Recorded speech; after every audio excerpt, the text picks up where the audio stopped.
Okay guys, I'm back. Many lives, I'm back with the document, Reincarnation, the 35 steps of soul evolution, personality and spirituality.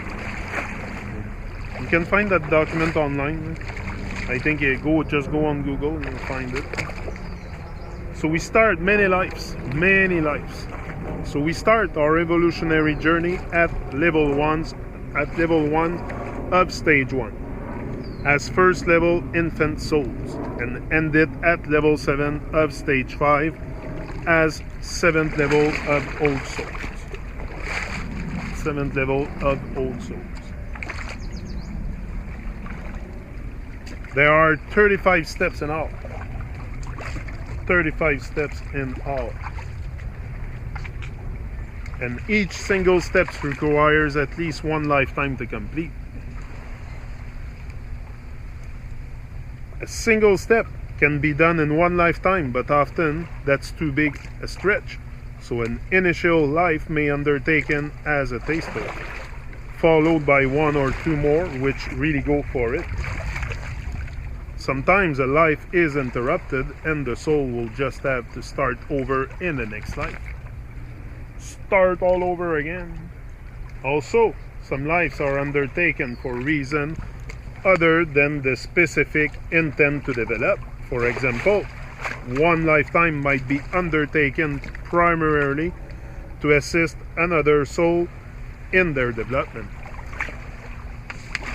And some lives are taken on primarily for the death experience for karmic reasons.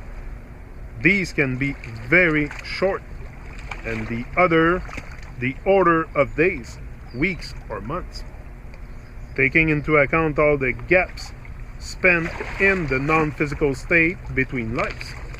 A single step is typically accomplished in about 100 to 300 years of Earth time. The whole journey of 35 steps usually takes well over 100 lifetimes. Hence, the whole journey is likely to take of the order of 7,000 to 8,000 years, but possibly a lot more if the population is low and opportunities to incarnate are few. Questions and answers. Coming back again and again sounds dreadful. Why don't we just give up and be done with it? Can I just decide that this is my last time? You cannot skip any of these steps, nor would you want to from the soul's perspective. You wouldn't rent a movie but then skip to the final credits just to avoid the whole process of sitting through the movie. In fact, it's more like a computer game. You are playing the game because you want to, and at some level you actually love it. And you know perfectly well that you don't need to master one level before you can move on to the next level. That's what the game is all about. Who says? There's no tyrannical deity controlling the game, forcing you to keep at it, deciding who gets to graduate and who doesn't. It's just the natural dynamic of life and the evolution of consciousness. A tadpole cannot suddenly transform into a full-grown frog. A baby human cannot suddenly take on a person's professional career or family responsibilities. There's a natural, inevitable sequence to go through, and we've all signed up for it. But why? What's it all about? Well, at the level of spirit or essence, all is one, all is love, all is joy. There is all very nice, but consciousness longs to experience more and more, and what there is to experience. The utter richness and fullness of life.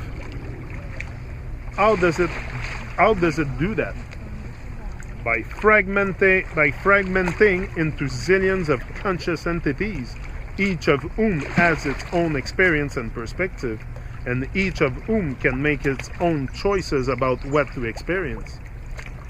Any soul can choose to continue being submerged in all that is, albeit with little sense of self. Alternatively, any soul can choose to undergo the experience of life in a separate physical form, interacting with other souls in their own physical forms. This is the ultimate way to experience oneself as a self. And that's why we are here. We have all made this choice to use the human form as a vehicle to help us become more conscious and more conscious of ourselves as the amazing being that we are. The aim is to experience every possible experience that enables us to emerge more and more consciously and fearlessly as ourselves. We begin as helpless infants for whom the experience of separate existence is quite terrifying. But we end as autonomous, self-realized beings for whom human existence is the most amazing way of being, feeling joyful and free and sharing love with the whole of life. Boom! More frequently asked question: what happened to our souls after our last reincarnation? How can I speed up, skip levels, stop reincarnating? How can I know my soul, age level, etc.? More on soul evolution. 10 things. Yeah, I think it's done for the document. I think I went through it.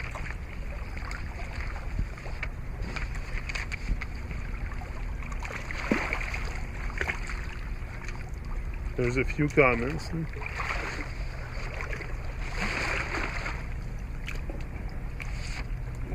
Here, I think Emma's comments were succinct when it comes to your described possession. I've been given a wealth of food for thought and information from Barry, Ken, and Emma, as well as others that have shared their experiences and thought here. I don't comment much because people like Barry, Ken, and Emma, and so thought and frankly spot on their own commentary.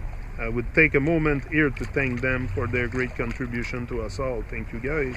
Since you are open to more experience, I would suggest you go back through the archives to find some incredible eye-opening information shared over an extensive period of time. You described that you experienced your awakening a year ago. By defining awakening would imply the experience of being awake is ongoing. It just sounds like you feel your initial self-realization is a point of accomplishment. Though it is a powerful experience to awaken, it is, as Emma suggests, it is not inevitable. And if you have no choice in the matter, it is based on how you deal with the world, yourself, and every other living person on a day-to-day basis. Being awake gives you opportunity to keep evolving and maturing your soul. There is a wealth of amazing information you can use to help shape your experience. From Yogananda, Michael Newton's Journey of Souls and Destiny of Souls, Robert Schwartz, Your Soul's Plan, Tolle's Power of Now, the Tao Te Ching, and on and on and on. Newton's Journey of Soul is based on thousands of clinical studies of his patients sharing their lives between lives. As Emma mentioned, you choose your birth sign and further you choose the body in which you incarnated. All of this was your starting point in this life so that you, your soul, higher self, may experience particular things. In particular, we choose to reincarnate to balance our karma, and most of all, we are truly here as part and parcel of the source to experience itself. We're all fractal of source. The keys are to live this life like everything that happens was your choice. Even the greatest tragedies hold within them a greater good. All the travesties are part of the big picture and actually highlight the good, and regardless of how they hurt, we will have to find a way to accept. Perhaps your lack of feeling means on some level you know that all serves a greater good and everything will be alright. Without the dark, there would be no light. Most, if not all, great spiritual teachers tells us, love all that arises.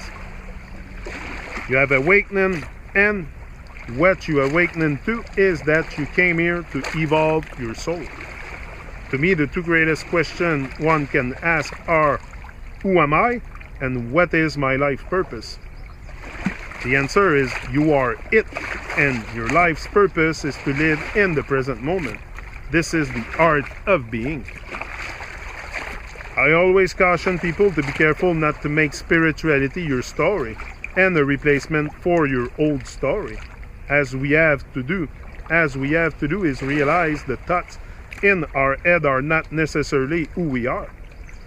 Fit it all with love. We can experience the beauty of all that surrounds us and remember that negativity is just louder. If we choose, we can use it to highlight all the good.